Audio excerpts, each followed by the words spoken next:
Welcome to A Meaningful Marketplace.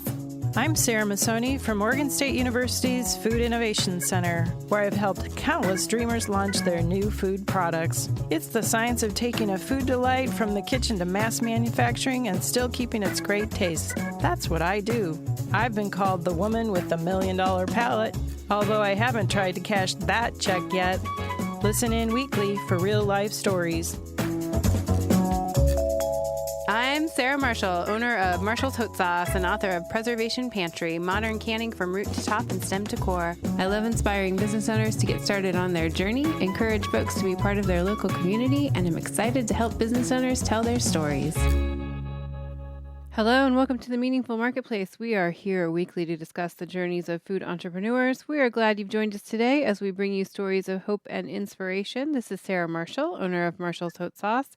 Sarah Massoni is on the road in California, but she will be back next week. We're coming to a close here on summer in Oregon. Markets are full of peppers, tomatoes, all of those things. So we are all busy with that, and everyone is busy getting ready for back to school. I'm closing out my final summer farmers markets, doing some OMSI after dark events, and then Sarah and I are getting ready to go to California for the Terra Madre event. So if you're curious about any of those things, you can always send us messages about that. And we have been partnering with the Regional Food Business Center to bring you guests from our 6-state region. We're currently meeting with business owners from the great state of Idaho. We have our co-host with us, Janna Hamlett, from the she's the food processing specialist at the University of Idaho Extension and School of Food Science. Thanks for being our Idaho expert while we meet with all of these new friends. Janna, I'm so glad you're here. Thanks for having me. This is our last one for Idaho. I know. It's good and it's sad. It's all at the same time. It's been really fun to have you here again. It is good and it is sad. You know, the Regional Food Business Center has been a really fun experience for all of us. I'm glad that we have hung on to do these Idaho shows. So thanks for doing this with us. It's been really nice to see you again this year. Yeah, thanks for having me. Well, we would like to encourage you to connect with your state by signing up for the Regional Food Business Center newsletter. It's a breeze to sign up. There's still some grants available, so please go ahead and sign up for your state. It's a breeze to sign up. Just go to Northwest Rocky Mountain Regional Food Business Center.com, hit connect with us, and choose the button to receive newsletters. And we want to thank our sponsor for supporting the Meaningful Marketplace. Thank you for helping us spread the word for small business owners and entrepreneurs. Let's hear a word from our sponsor. The Northwest and Rocky Mountain Regional Food Business Center is the proud sponsor of the Meaningful Marketplace podcast, giving a voice to food from across the 6-state region of Colorado, Idaho, Montana, Oregon, Washington, and Wyoming.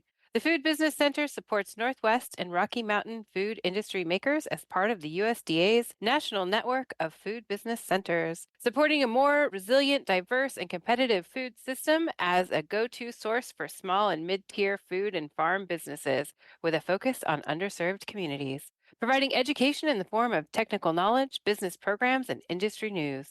We sponsor trade shows, meetups, and conferences to connect growers, producers, retailers, distributors, and processors, all to stimulate business and raise the standards of our storied food industry. Join us as we travel through the 6-state region, learning more about food makers, food hubs, and food systems. Visit the website at Northwest Rocky Mountain Regional Food Businesses.com to get connected. And I would like to introduce Josh to you today. He's the director of the Food Technology Center at the University of Idaho. Josh, welcome to the show.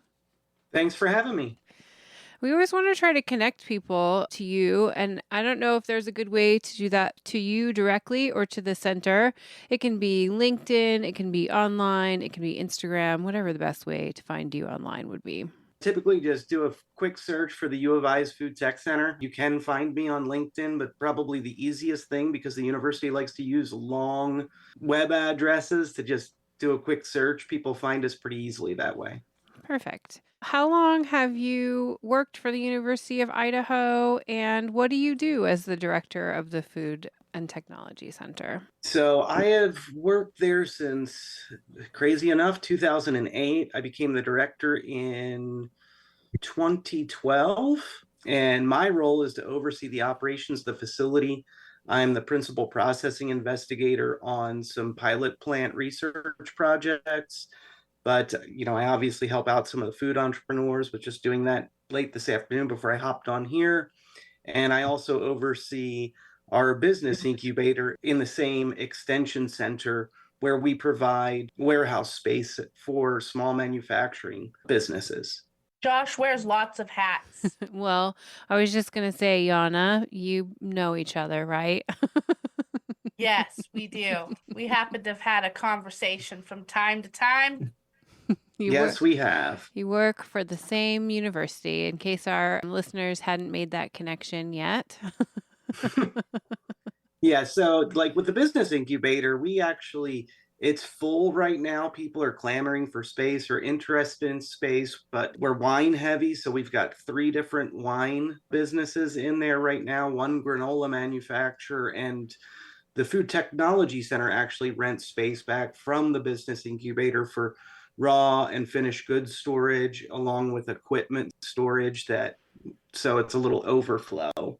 Do only students have the ability to use the space, or can it be anyone in the community? Oh no. So the main mission of the facility is really to support the development of small food businesses, primarily in the state of Idaho, but we do bleed into the Pacific Northwest. We've occasionally had clients that use the center from Washington State, Oregon State.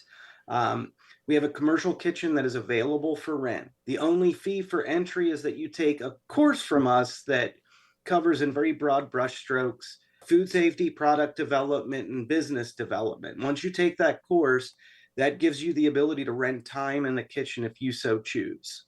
That's a really great system and setup, because then you know that it probably takes a little bit of the liability off, because you know that the people are safely trained to handle food in there, and then they can rent space and put out great product. Do you help them to make sure that the manufacturing that they're doing is something that you are proud of to put out, or can they just come in and do whatever it is that they want to do? We try to be as flexible as is reasonable. Of course, we don't want anyone killing their customers using our facilities. So we make sure they're following the guidelines to ensure the safety of their food product.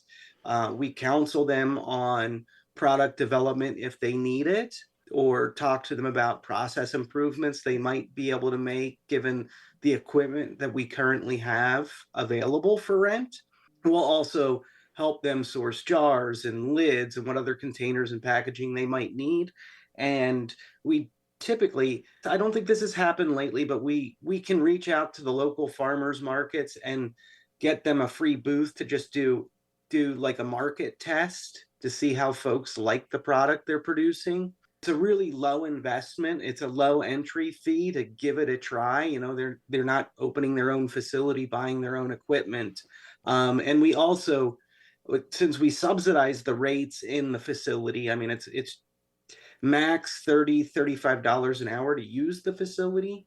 And they also have to clean the facility when they're done, which we provide guidance on as well. But that's a really low price point overall for the facility and the expertise they're receiving or have, exposure to. Yeah, that's really, really great. I'm sure it's a nice service to have. How many people come through and use the program in a given time? Well, I would say that, when we do offer the class occasionally, we just recently we moved it online during COVID, of course, and we finally pulled it back in-house because, in my humble opinion, nothing replaces in-person learning, right? It's more interactive. I can get a better idea of what people want to make, whether or not our facility is a good fit for them, because in some cases we might be able to recommend some other place that would work for them a little better. If they're making a cottage food and there's a restaurant where they could use kitchen space, that's totally fine by me. We're in it to help primarily, right? So it's not like this profit-making machine. But I would say when people are done with the class, and maybe it depends on Yana's mood or my mood. If Yana's helping teach it, they'll be like, nah, we're good. We don't want to make food. It might be easier to start a t-shirt company. We do get some motivated folks, and that's fantastic to see. Like right now, today I was working with of all things, a potato jerky manufacturer. So we're doing some pilot runs on his potato jerky. There was a salad dressing manufacturer in there today doing some prep work. So we get a wide variety of folks.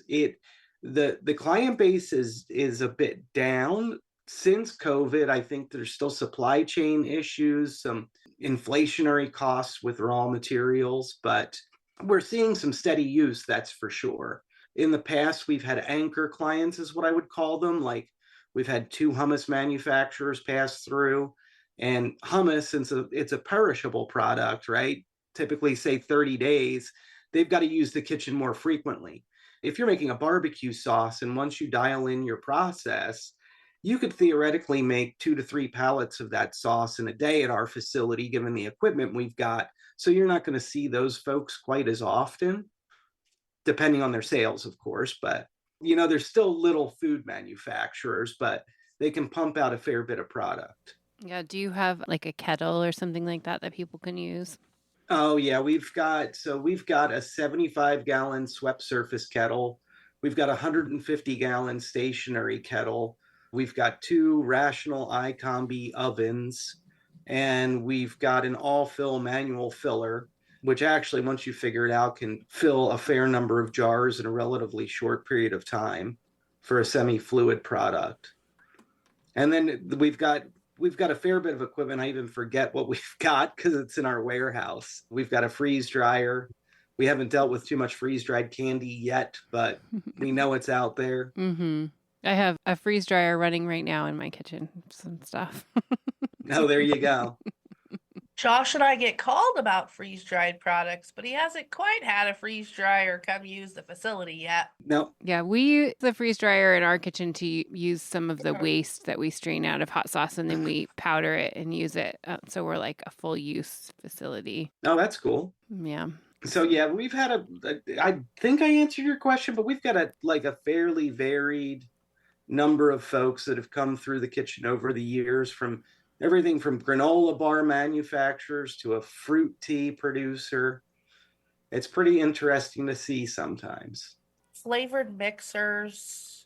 Oh yeah. And then you've had pickles and some salsa people. Yep.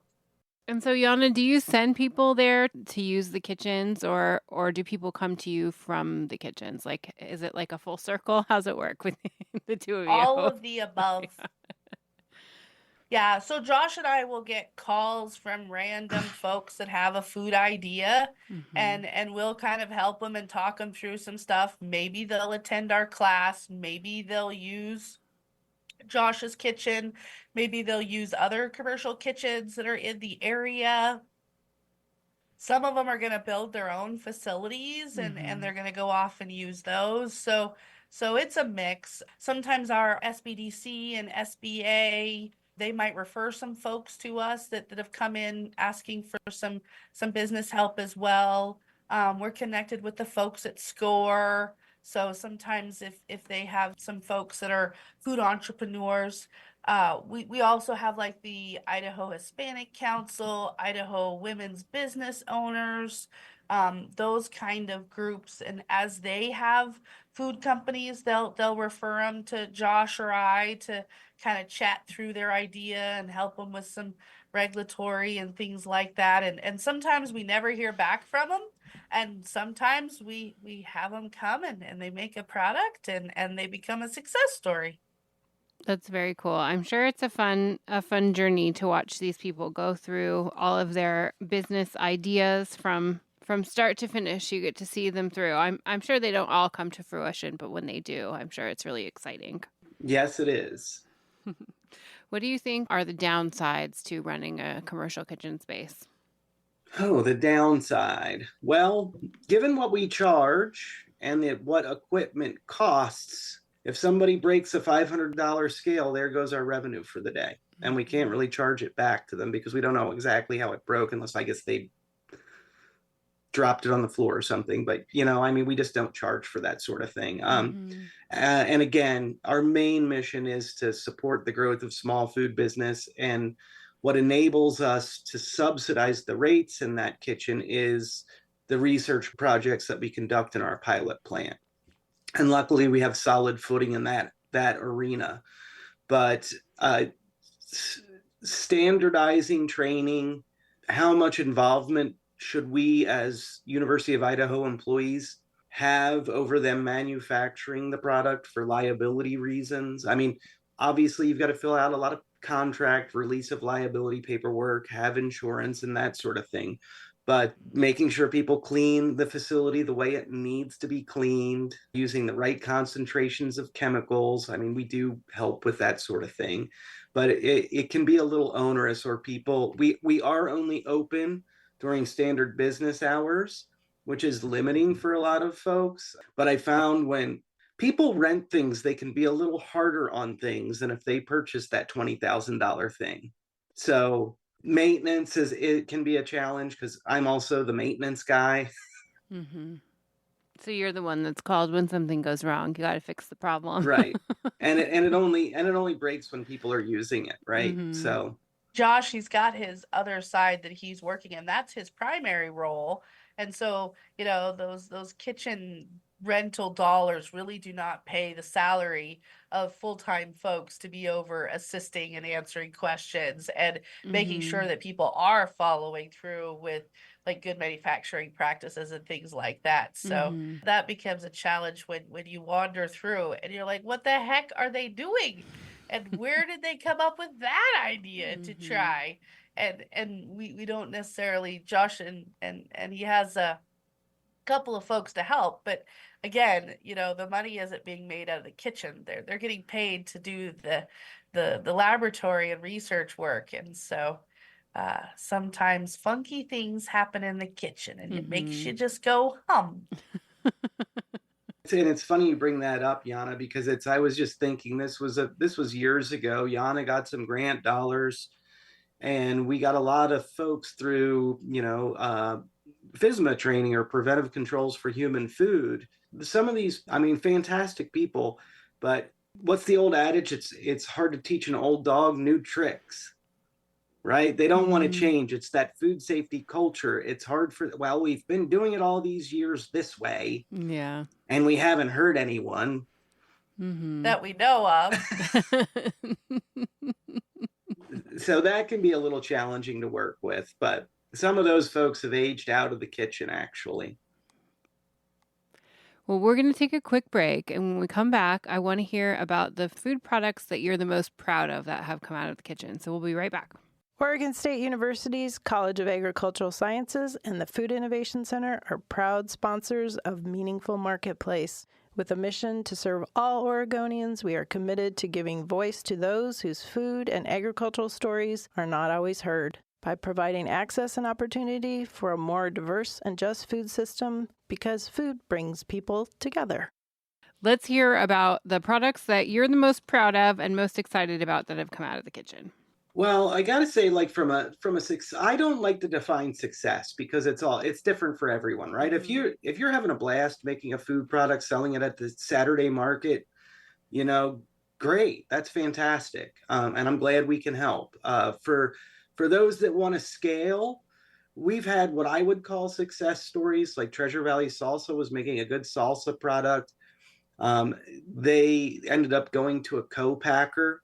They made it a few years. Unfortunately, they're out of business now, but I would still consider it a success story. They had a pretty lengthy run, over 10 years. Zaka Hummus is another big one. They're using locally sourced garbanzo beans from the Palouse area.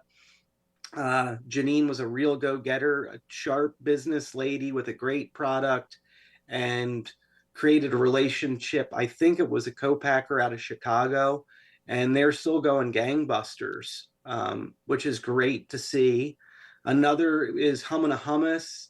Those folks are making a really good hummus product, and they kind of graduated out of our facility because they actually started their own, and in part because the business owner is also a caterer and just wanted a little more flexibility with the facility. So it made good sense for her to rent the opportunity that she'd gotten. We actually interviewed Savannah last year during the Idaho round of folks on Meaningful Marketplace. So Yeah, I cool. don't remember what exact episode it was, Sarah, I but was we just trying to actually look it up. interviewed her. I was going to reference that. I'll put it in the show notes because I Okay. can't find it offhand right now. But yeah, last year they were on the Yeah. show. Hmm. I'm always excited to see people succeed in that manner. Way back when I first took over as a director, even though they almost blew our facility apart given the amount of product they were attempting to make there, there was a company, a burrito company called Fit Wraps, and Shige, the owner, got Boise Entrepreneur of the Year and finally took that to co-packing. It was a difficult product to make even in the co-packing environment. I think they had some production issues, but at the time I was very happy they left our facility. Too many burritos out of the spot. And well, and the other problem, and because I should say this, is that that was a USDA regulated product. And without going into great details, it just doesn't make sense for us to have anyone manufacture a USDA regulated product in our facility. Uh, the regulations for us are too onerous, and it puts the liability on the facility. So that's kind of unfortunate because we do occasionally have folks that come in with a great, meat product idea, animal protein idea, but we just can't do it. So Fit Wraps was the only one. Well, you probably just learned a lot from that experience, that it was just too difficult and too much of a liability to take on. So you did it once and then you're like, nope, from here on out, that's it. Yeah, the office space in there is relatively limited. And we had to devote an office to a USDA inspector that could come and use it any time. Yeah, that's tough for anyone. For sure. But that's part of the requirements of being USDA inspected. Yeah. I was next to a lamb farmer and they manufactured pepperoni sticks. It was their most popular thing. They moved out of state. I think actually they moved to Ohio. They were next to me for years, and that's what they said was one of the most difficult things, was having to have on a small farm in a small manufacturing facility, having an extra office for someone who is maybe there sometimes. It's hard. It's tough, but people learn from that, I'm sure. I don't know if they decided to still manufacture the pepperoni sticks when they moved to Ohio. I should follow up and see. I don't know. Even though it was very popular, it's also hard to make those kinds of decisions off of something that you're selling, for $2. Right. For sure. I kept telling them they should drive the price point up, or like package them in packages where you only sell it for like a $20 bundle, because it's like, is that investment worth it when you're selling something for so little? Who knows? I didn't run their numbers for them. Well, that's something that Josh and I also talk with people when they call us about a food idea is have you made some business plans? Have you figured out the price points? Have you looked at the market and realized that everybody else can sell it for 99 cents and you're going to have to sell it for $10 to break even? Yeah. Do you guys have any kind of costing worksheets or recommended things that people do before they make big jumps like that? We do. I don't know if they fill them out. Yeah. It's always the least fun part, I think, of, starting a business. When you have to do the financials, because the ideas are exciting and coming up with products is exciting and even selling it to someone, but then actually figuring out if you're making money. It's really important, but it's like the part you want to do the least, because it's the part that, like, if it's not working, you have to either not have the business or you have to figure out if you can actually charge a lot more money for it, But it's an important part. Sarah Missoni, I wish she was here. She does this with clients that come through the Food Innovation Center, but she does a worksheet with everybody, and she has you do it before you actually go into production and figures out how much you need to charge, and always has you put the cost of your own labor into that worksheet, which most businesses won't do. And they'll just be like, oh, I just won't pay myself, which I did for years, but she would make me put it in there and be like, you have to pay yourself or you're not going to be able to keep this business going. It is super important. And you do have to do that. I think if I didn't do that and I didn't listen to her on a lot of these bigger projects I was taking on when I was coming to her and having her help me figure out different things, I probably wouldn't still be in business. So I do think it is important. So that's incredibly important. Yeah. All those business owners listening out there, make sure to put the cost of your own labor into your costing sheets. You're exactly right. A lot of people don't. They're excited to get their product off the ground. They figure, well, they'll grow it and maybe hopefully at some point they can start paying themselves. Yeah, it's key. But you're excited. You just want to do your thing but you have to do your thing and be able to live, feed your family. Yeah. And also explain the regulatory and things like that, and some of those food safety things that you don't do in your normal kitchen at home. You can't get away with that when you're making a food product for others. Yeah. And explaining the costs that come across with that requirements as well, and including that as part of your business plan. So sometimes is a little bit of a struggle. Yeah. Well, while the two of you are here, do you have any other advice for people who are currently dreaming up a business from the sides that you see? What advice do you have for people while you have their ear? So as Josh alluded to, when we're teaching our developing your food products course, you get some folks that like the idea of being an entrepreneur and they've just picked food as the product. And so again, having that conversation over understanding the sanitation, understanding the food safety, understanding the regulatory, understanding perishable product. Are you going to need cold storage? Where can you source your product? Are you going to be able to have access all year round, or is it only seasonal? Those kinds of conversations we have to have with folks and really think about it. Because if you just want to be an entrepreneur, like Josh said, go make t-shirts. I always say, go make a widget off of 3D printing or something like that, right? Because the barriers to entry making something like that's a little different than making food. And so just because you want to be an entrepreneur and you may or may not have a good recipe, scaling that recipe to a food manufacturing environment, following all the requirements, it's a little different.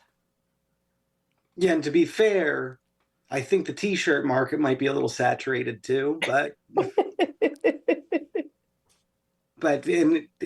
speaking to Janna's point, it's like what I would like to see people do, because I think they're some folks are great at putting together a formulation of making a tasty food product, and that's awesome. But I'd like to see them do a little research about the food safety implications of what they're making. They don't necessarily understand the risks associated with that particular food product. I mean, bring up hummus. Listeria could be an issue with hummus. What do you do to control it? Sanitation, or do you use, do you acidify it? On and on. Obviously most of them, they're using refrigeration as a method of preservation. But just understanding what could potentially go wrong with their product that they're passionate about if they want to actually turn it into a business. I have an email a couple weeks ago of a gal that wants to create her own infant formula using minimally processed ingredients, and trying to go through and make her understand that it basically has to be sterile to be really considered part of infant formula, and making her understand that she has to have specific nutritional requirements because it's legally required to be infant formula, and explaining to her that babies have very little immune systems and such, and trying to go through that, and had no clue, has no food background whatsoever. It's a challenge if you don't think through all of those potential hazards and what you're trying to make. Yeah, and babies are precious cargo, so you don't want to mess around with that. Nope. You don't want to mess around with somebody's baby. That's for sure. You want to make sure you're giving them safe food. Yeah. Yeah, I think food safety is the biggest piece to think about as a food manufacturer. It's like the thing you want to be the most careful with. You want to make sure you're checking all the boxes and taking care of everyone because you are in charge of your community and you want to make sure that you're keeping people safe. So I think that's definitely all good advice for people to think about, especially people who maybe don't have a food service background if they're just getting into it on the fly. I think we saw a lot of that during the pandemic of people that were coming into food service or food manufacturing that had no experience doing it before for the first time. That didn't happen a lot before the pandemic. It was like people that were starting food businesses were people that had worked in food, at least had some kind of background. But then I think when people didn't have jobs or were just bored at home, they were like, I'm going to start a hot sauce business or whatever it was, whatever kind of business they were going to start. And they'd be like, have you ever done this before? Nope, not at all. But that's why you guys are all here, to train everybody and make sure they're doing it right. That's the hope. Yeah. I think that's good. Well, we're glad you're here. We're glad you're here to help keep everybody safe and do it in a environment. You have this great space that people can use. So if people want to come use the kitchens or come use your services there, how do they do it? How do they find you? So if you get on the web, look up our website, there's actually an application there. We also occasionally have notifications on when we're going to offer the class. I don't think we have a date set for one yet. We kind of tailor it based on the level of interest that we get because, we prefer to have a minimum of like 10 folks attending the class. That's kind of, I think, our sweet spot. But once we get that, we'll notify people and say, hey, we're going to offer it. What works for you? We typically offer it on a Friday. It's a one-day class, typically from around 8 to 3:30, depending on how many questions people have.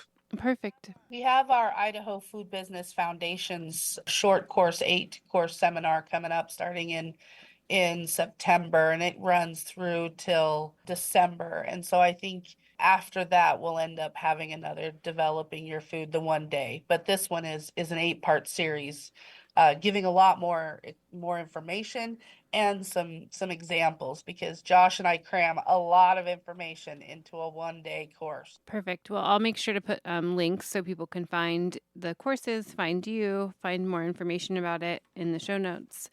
And thank you both for telling people about it today, for keeping people in your community safe, and for doing all the things you do for our local entrepreneurs. Well, thanks for having me. I really appreciate it. Of course. Thanks for being on the show. And Janna, thank you for this journey together. It's been fun hanging with you. Yeah, thank you for allowing me to bring some Idaho food entrepreneurs and Idaho businesses to your podcast. We appreciate it and appreciate the opportunity for some advertising. Yeah, it's been super fun. And this is my first podcast ever, so. Well, you did a great job. It was fun to chat with you and learn more about what you do. So thanks for coming on and being willing to talk to us. Hey, my pleasure. And thanks to our listeners for tuning into the show. You can leave us a review on Apple Podcasts or iTunes. You can follow us on Instagram and YouTube at Meaningful Marketplace Podcast. You can call or text Sarah and I with questions at 503-395-8858. And we couldn't do this without our fantastic team at Joy of Creation Production House. Thanks to Dave, our production coordinator, and Haley, our audio engineer. And we will be back next week with new guests from Montana. Bye.